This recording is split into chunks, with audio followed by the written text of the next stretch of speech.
That small town factory seems to be worth more than we thought. I thought it was plain, but maybe I made a mistake.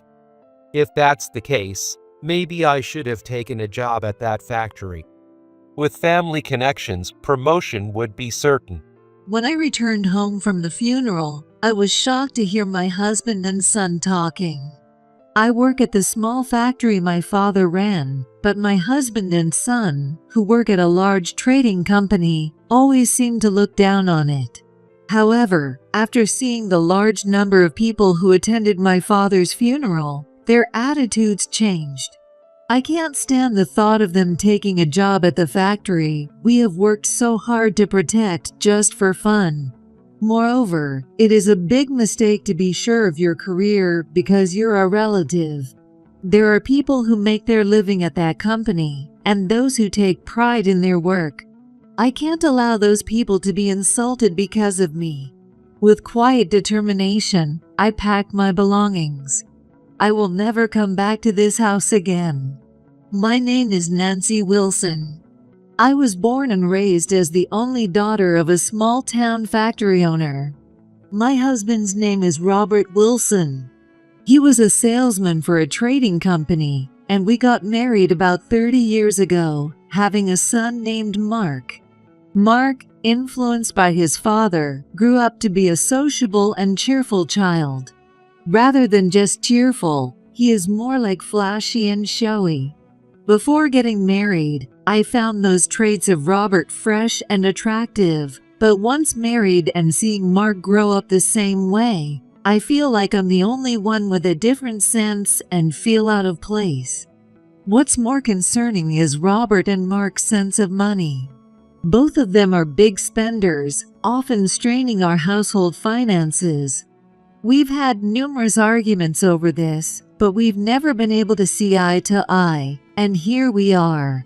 However, I never expected that this dissatisfaction would turn into such a big deal. I have been working at the factory run by my father, Edward, since I was young. I've been there for so long that now I'm entrusted with the position of executive director. My father wants my son Mark to help with the factory management, but young and flashy Mark seems more interested in sales at the trading company than in our factory. I like talking to people, and I think I'm suited for sales. But I know that Mark, who said that to my father, secretly despises the factory, saying, "I hate the dull small-town factory." My father seemed to sense Mark's feelings, and after that, he stopped talking to Mark about the factory. It was hard to see my father looking so sad, but neither Robert nor Mark had any interest in factory management, and had always looked down on our small factory as a mere subcontractor. It doesn't feel good to have the factory that my father and I cherish so much looked down upon. But I had given up on trying to change Robert's flashy mindset, knowing we thought differently. This time, I'm going on a tour with some friends. I'm thinking of taking Mark with me, so I'm going to buy a motorcycle. What? But motorcycles are expensive, aren't they? Are you buying it? Why don't you chip in half? Since both of us work, we have an agreement to split living expenses, but we can spend our own earnings freely. That's so sudden. When I showed reluctance, Robert raised his eyebrows. He's a salesman too, so networking is important. It's for Mark, so it's fine. All right, but besides the motorcycle, why don't you sometimes take Mark to see his grandfather? His health hasn't been great lately, and he might need a short hospital stay. Seeing Mark might cheer him up. My father, despite running the company energetically, couldn't escape the effects of aging and had been going in and out of the hospital recently for short stays and tests. My mother passed away a few years ago, so I worry about my father living alone. But when I express my concerns, Robert gives a half-hearted response. Oh, right. It's tough right now because I'm busy, but maybe sometime soon. I'm talking about Mark. Lately, whenever I point out something to Robert, he quickly becomes irritable. This time was no different, and he immediately glared at me. Stop nagging. We talk about work because we're both in sales. I need to pass on my know-how to him. I have recently started to think that they both just want to have fun. Robert has always used work as an excuse to be away from home, leaving me to handle most of the childcare and housework alone. Mark, having grown up watching his father, often says outdated things like that's just how men are. I'm worried about whether Mark will ever be able to get married with this attitude. Anyway, that's it. About the motorcycle, I'm counting on you. Well, okay. Later, I found out that Mark had secretly visited my father. Mark suddenly showed up at my house. I thought something was up, but he just asked for money. He said he wanted to buy a motorcycle helmet. My father told me this in a casual conversation, and I was at my wit's end. I can't believe it. Robert told me to chip in for Mark's motorcycle. Mark said he'd buy the helmet himself. But he's my adorable grandson, so I gave him the money. Like many grandparents, my father is doting on his grandson. But as I see him become more self-indulgent with age, I'm beginning to reach my limit. I am fed up with my son's selfishness, even though he is my own child. The same goes for Robert, whom I married out of love. Robert never helped with housework or childcare, using his work as his excuse to have fun. Back then, my mother was still around, and my workplace was understanding, so I managed, but now, I feel my love for him fading. Nancy, I'm sorry, but I have to be hospitalized again. Please take care of the company. Okay, I will. Honestly, I have started thinking about our divorce. As for the factory, I can't rely on Mark, and he probably doesn't want to take over. It might be better to find someone, regardless of blood relation, to take over. I'll talk to my father after his hospitalization. I'm sure he'll agree. Since my father was hospitalized, my days have been busy with my work and caregiving. Work is manageable with the help of my colleagues. It's busy, but thinking about standing proud when my father returns keeps me going. The problem is caregiving. Robert and Mark still use work as their excuse and don't visit the hospital. Ever since I scolded Mark for asking my father for pocket money, he's been sulking. Robert supports Mark in this. It's heartbreaking that even though they are both adults, they only visit my father to ask for pocket money, and it makes me want to cry. Did I raise him the wrong way? Nancy, you shouldn't say that. You've done your best. Don't worry too much. My father, weakened both physically and emotionally by his hospitalization, comforted me. In moments like these, I deeply feel my father's greatness. I was very frustrated that Robert and Mark didn't respect my father. I might not be able to leave the hospital this time. Dad, don't say things like that. My voice was almost a scream. I had suspected it. And the company is running smoothly without my father. It's thanks to him that he had anticipated this situation and distributed the work accordingly. Well, I'm old now. I've made preparations and I'm ready. I'm leaving the company to you. Even if I get discharged, I will retire. Dad, I couldn't say anything more. My father had worked hard on the front lines for many years. And just as he had declared, he never left the hospital. My father passed away a month later. It was a peaceful end. I felt like I had lost my only ally in the world, and I clung to my father and cried for a while. But I couldn't just stand still. I had to do what needed to be done. Everyone at the company was willing to help. The problem was, unsurprisingly, Robert and Mark. Edward passed away? That's unfortunate. Looking at their sad faces, I thought. They didn't even visit him. Swallowing my words, I proceeded with his funeral preparations. Why do we need such a large hall? A private family funeral should be enough. Yeah, let's just say our goodbyes among ourselves. People from the company and our business partners are coming. We can't do that. You always say that networking is important for work. When I showed them the plan I discussed with the hall manager, Robert and Mark were displeased. It was laughable for people who didn't visit him to suggest a private funeral. They probably just didn't want to spend the money. Even though it wasn't their money, it was really frustrating. He's just the president of a small town factory. There's no way that many people will come. Yeah, it's a shabby factory. Why are you showing off like this? What did you say? When I raised my eyebrows, Mark realized his mistake and awkwardly looked away. I knew they looked down on the factory, but this was the first time they had explicitly called it shabby. They grew up and thrived on the money from that shabby factory, even getting pocket money at 25 years old. How did they end up like this?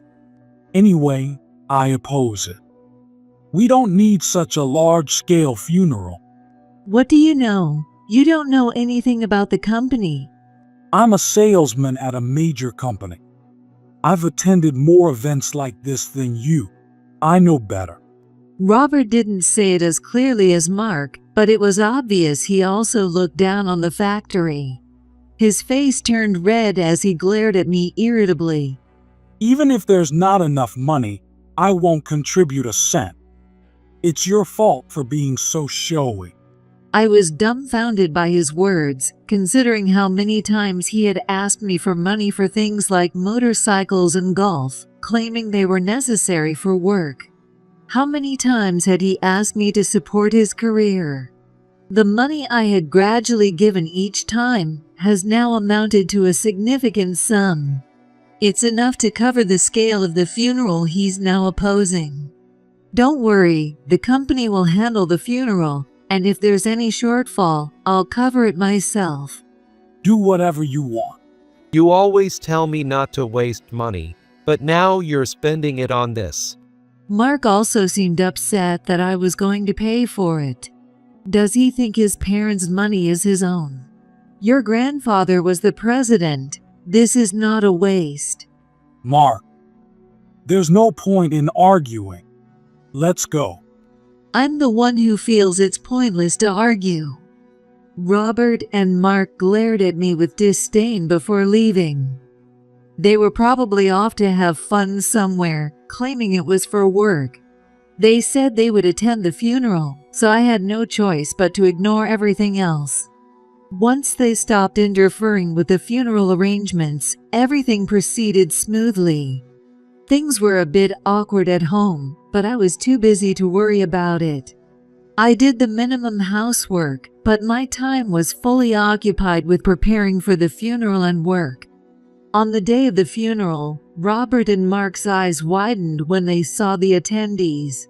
So many people showed up? There are politicians and even celebrities here. Isn't that David, the president of Dad's company? The hall I had prepared was filled with people. It was unexpected for Robert and Mark, who had belittled the small factory. Robert spotted David, the president of his company, and hurried to greet him. Hi, David. Thank you for attending. I'm Robert from the sales department. What? Oh, I see. My condolences. I'm saddened by the loss of such a remarkable man. You're too kind. As Robert finished speaking, David ended the conversation and walked toward me. Robert watched in surprise as David walked away. You must be having a tough time with your father's passing. Will you be taking over the factory? I can't say for sure until I see my father's will, but that's my intention. I see. You should be fine. We'll support you. Edward was a great help to us. Robert and Mark couldn't understand why David, the president of a large trading company, was speaking to me as an equal. However, the moment I mentioned my father's will, their expressions changed. With a sense of unease, I shared memories of my father with the people who attended the funeral. The funeral was over, and I was busy with the cleanup. Mark and Robert eagerly left first, without even pretending to help. Considering that from the start, I was the only family member involved in the preparations, it was natural, but there was a strange sense of weariness. There's still plenty to do, so please continue helping from tomorrow. Sure, Nancy. Nancy, please rest early today as well. I thanked the employees who had helped and left the funeral hall. Cleanup finished earlier than planned, and as I headed home today, I thought I'd take it easy for the first time in a while. "Hi, I'm home." I called out, but there was no reply. I wondered if they were still upset about the funeral, but the voices coming from the living room sounded strangely off. I wondered what was happening and decided to listen in. Mark and Robert were having an excited conversation. That small town factory seems to be worth more than we thought. I thought it was plain, but maybe I made a mistake. If that's the case, maybe I should have taken a job at that factory. With family connections, promotion would be certain. As their words became clearer, I couldn't close my open mouth. They were playing around by getting employed at the factory and the company we've been desperately protecting. Moreover, it is a big mistake to be sure of your career because you're a relative. Yeah, exactly. It's because we're family that a woman like Mom became the executive director. The employees would definitely prefer a man as the president, wouldn't they? Their words belittled both me and the company, making my body tremble with anger. Women taking maternity and childcare leave and still getting promoted must be nice. Men work themselves to the bone without those breaks and still can't get ahead. Maternity and childcare leave are nothing like the breaks they imagine. It's like doing another job while away from the company. I realized how badly I had failed in raising Mark. I never thought he would grow up to be so narrow-minded and outdated. Moreover, he looks down on his own mother and even mocks me. Well, it's not too late. You could say you're helping Mom and switch jobs. It'll all be yours eventually anyway. Mark turned out this way largely because of Robert's influence. He never helped with childcare or housework, but was always eager to spend money on expensive hobbies for Mark. This hasn't changed since Mark was a child. That's true. Next president does have a nice ring to it. I'll talk to Mom. Their comfortable lives were built on my sacrifices. It was the moment I clearly realized something I'd been avoiding thinking about. If things continued like this, they would keep trampling on me. Moreover, Robert and Mark were about to trample on the factory and company that my parents, the employees, and I had worked so hard to protect. Many people make a living working there, and many find fulfillment in their jobs. I couldn't let my mistake harm the employees. Quietly making up my mind, I walked past the living room where the two men were chatting and laughing. Since there were plans to stay overnight while preparing for the funeral, my belongings were already somewhat packed. Maybe it was because I secretly wanted the divorce with Robert. I didn't need to pack anything further. I could leave immediately. 3 seconds later, I walked out of the house. Neither Robert nor Mark noticed. Without looking back, I got into my car. It was convenient, so I decided to return to my father's house where he had lived alone. It's too full of memories to sell, and it has plenty of space. Though it feels too big for one person, my father was a well-known figure in the town, and many people didn't want the house to be sold. I had already prepared to live there since I often stayed over when my father's health was poor. I sent the divorce papers to our old house. The day after I left, I received an overwhelming number of calls from Robert. Hello. Nancy, where are you right now? The sudden loud noise on the phone made me frown. Where? At my parents' house. Haven't the divorce papers arrived yet? Divorce papers? What are you talking about? I haven't heard anything. Robert was clearly flustered. He must be worried about losing his source of money. I sighed deeply. Our different senses of money have become too hard to ignore lately. Now that Mark is grown, it's fine, right? You two enjoy yourselves. What? Are you kidding me? No, let's talk this through. I'll change whatever I need to. For once, he wasn't yelling angrily. Seeing me as a source of money, he tried to flatter me with a forced, gentle voice. Mark was the same way. Mom, it's too much to leave suddenly. Please come back. We're family, right? Let's talk. Mark, you're already 25. You should be able to manage without me. It's time to stand on your own. Standing on my own and you leaving are two different things. It's lonely to break up the family, regardless of independence. He was unusually meek, unlike his usual arrogant self. They always left everything at home to me while they played around. On top of that, they looked down on my job and me, acting as if they were superior. Now, suddenly, they were talking about loneliness, family, and wanting to talk things out. Thinking they were eyeing my father's company behind their pleas made me sick. However, I was living at my parents' house. They know the address of my parents' house, so if I push them away here, they will just show up at the house anyway.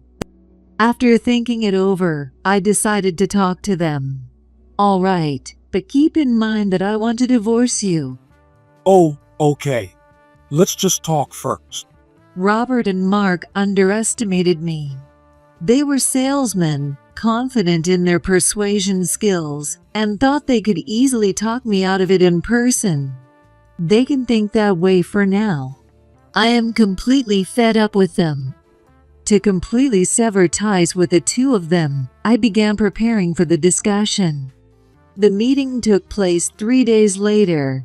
It was rare for Robert and Mark, who usually claim to be busy with work and quickly leave the house, to immediately agree to a discussion. I had hoped for about a week to prepare, but they wouldn't allow it. They were likely planning to gang up on me and talk me out of it. They probably thought that if they gave me a week, I'd talk to others and gain some advice. In fact, that was my plan. But if I couldn't prepare alone, I'd find another way. In reality, I had already been preparing since I mentioned wanting a divorce. It was just a matter of speeding up the plan, which posed no problem for me. I brought a lawyer with me. Nice to meet you. I look forward to working with you today. This lawyer had helped us a lot with the company. He is the most well-known lawyer in the area and is also very strong in divorce cases. Robert and Mark seemed intimidated at the mention of a lawyer. Wait, hold on. Isn't this a bit too aggressive, bringing a lawyer to a family discussion? His strained laugh was pitiful. His voice was shaking, clearly more flustered than he appeared. I told you, I want to divorce you. If you aren't willing to agree, this is quite normal. Mom, do you really want to cut ties with us that badly? Mark looked at me with a sad expression. Before, this might have swayed me, but after hearing their conversation in the living room, I found that I felt no love for either Robert or Mark. That's right. I obviously want to sever ties with someone who thinks they can get promoted just because they're family in the company that my parents, the employees, and I have worked so hard to protect. What? Mark turned bright red and fell silent. He never imagined I had overheard that conversation. How naive, even though I left that day. They had no suspicion at all. Why would you? Oh, you didn't even notice I had come back. You were so engrossed in your conversation. That was the final straw. I don't want either of you to have anything to do with that company. Robert seemed to want to say something, but couldn't find the words. At that moment, the lawyer handed Robert some documents. Since the beginning of your marriage, you have been asking Nancy for money, claiming it was for work. Nancy has meticulously documented the amounts, purposes, and dates of these transactions. We would like you to repay this total amount. If you agree, there will be no alimony claims. What? Money. Robert snatched the documents and stared at them in disbelief. The amount was almost the same as what he had grudgingly agreed to spend on the funeral. But this. Yes. What about the money for Mark? Isn't that child support? I was disgusted by his pathetic excuses. They were truly greedy people. The money given to Mark after he became an adult and started working isn't child support. But the money you claimed was for him has been excluded from this total. And this is the remaining amount. Robert's face turned pale as he glared at the documents. He looked like he couldn't believe it. Apparently, he had no idea how much money he had actually spent. You've always wanted to buy expensive shoes, suits, and watches, claiming it was for sales. Every time, you asked me to help and said it was for work. I always said I was just lending you the money. But we're married, so helping each other is. I don't remember you ever helping me. Robert never helped with housework or raising Mark.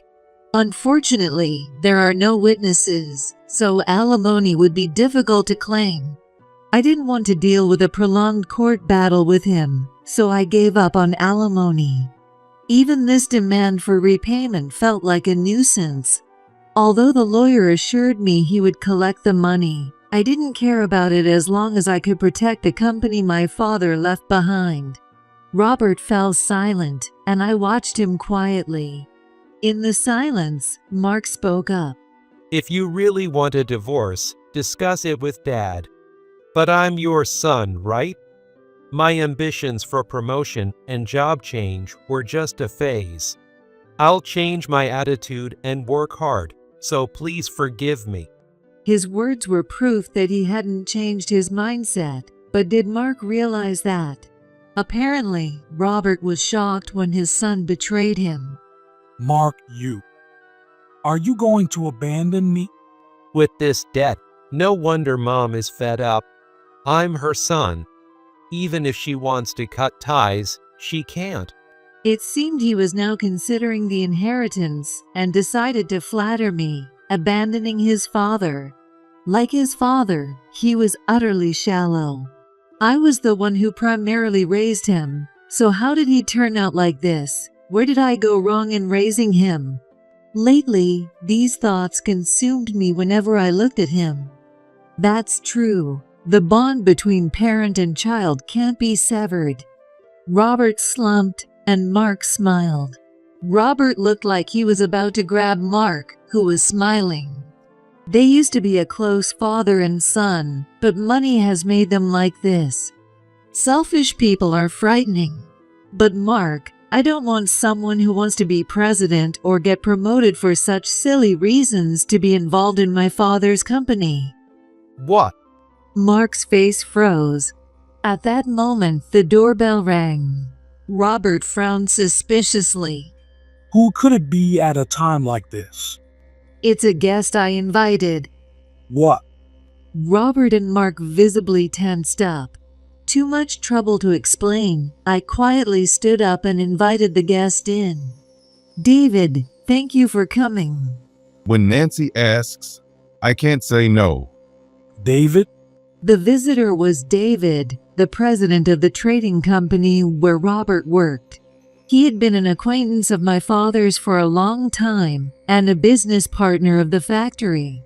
Although Robert only learned about it at the funeral, we had known each other for quite a while. Like the lawyer, he was more of my father's acquaintance than mine. I heard that my employee has been causing trouble. I apologize.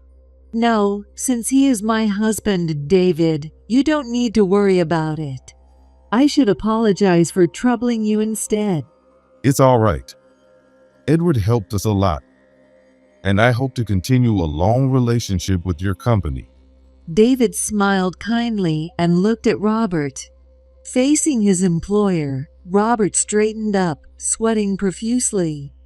You're Robert, right? It would be a problem for someone as clueless as you to get involved with that company. I'm sorry, but could you give it up? What? The small town factory. Seeing Robert's surprise, David sighed deeply and shook his head. Robert, unable to assert himself in front of his boss, seemed confused about the situation. It was fortunate for us that Edward separated his private life from work. Although, because of that, Nancy ended up marrying someone like you. It's fortunate for us that we couldn't stop the deal because of your ignorance and disrespect. What do you mean? Oh, and you must be Mark. You work in the sales department at Brown Trading, right? Your president wants to have a word with you. Here, the call is connected, so go ahead and talk. Really? Oh, okay. Just having David there changed the atmosphere of the room dramatically. With a kindly grandfatherly smile, David handed his phone to Mark. Mark's company is also a business partner of ours. I think Mark's boss will tell him the same thing. Robert, you need to divorce Nancy. But this is a family matter. But you're interested in that company, right? So it's a no-go. Even if you weren't interested, it still wouldn't work. Neither you nor Mark are suited for management. When a current president says it, it carries more weight. Robert was at a loss for words, desperately searching for a rebuttal. You don't even know how many patents that company holds, do you? Nancy is already managing the patents. Even one of those patents is an American treasure. It's extremely valuable. I can't allow someone who would be dazzled by such value to stay near Nancy. The talk of patents was news to Robert, who stood there, mouth agape and paralyzed. Ignoring Robert's bewilderment, David continued in a relaxed tone. Do you understand? Mishandling just one patent could harm not just our company and Nancy's company, but America as well. I can't let someone who doesn't understand that be involved with that company. Mark was likely hearing the same from his own boss. Seeing Robert still trying to argue, David delivered his final blow. If you don't want to end up on the streets, stop being greedy. It was a clear warning that further involvement would lead to their downfall. David was in a position to make that happen. The thought of the people who attended my father's funeral must have crossed their minds. If other company presidents, lawyers, politicians, and famous people shared David's views, Robert and Mark would be blown away like paper in a storm. I understand. Imagining his own downfall, Robert looked down and spoke weakly. Mark, having heard something similar from his own boss, also promised to no longer involve himself with me. After that, I successfully divorced and got Robert to repay the money he owed me. Robert and Mark were demoted and forced to relocate due to the recent trouble. Robert was transferred to the south, while Mark was sent far north. Moreover, they were given dead-end positions with significantly lower salaries and no prospects for promotion. It's too risky to let them run loose. We plan to keep them employed here. Mark's boss has the same plan. Despite the underlying fear I felt from David's words, I was grateful for his help and decided to accept it. I intend to repay this favor by supporting the company my father left behind. Freed from Robert and Mark, I dedicated myself to work and now lead a fulfilling life every day. This company was left to me by my parents. Some even call it an American treasure. The small-town factory that Robert and Mark mocked is my life's work and one of the small businesses that support America from behind the scenes. Even a single patent is considered an American treasure. With David's words in mind, I continue to work hard today.